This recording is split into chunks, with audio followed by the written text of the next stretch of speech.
coagulation values in millimole per liter of electrolytes used for coagulation of arsenious sulfide are given.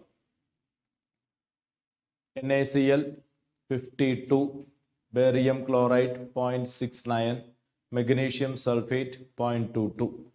The point is correct order of their coagulating power. That is the point. So what is the relationship between coagulating value and coagulating power?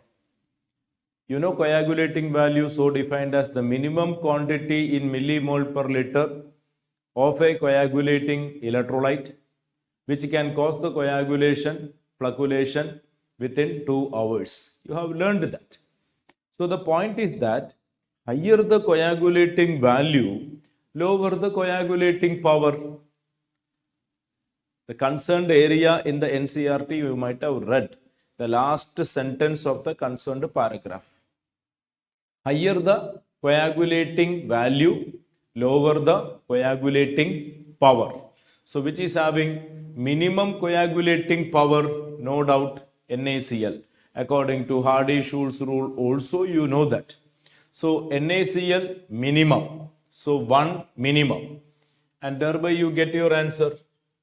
1 minimum and thereby you get your answer. 1 minimum only in one choice. And then it will be 2. And the maximum coagulating power will be 3.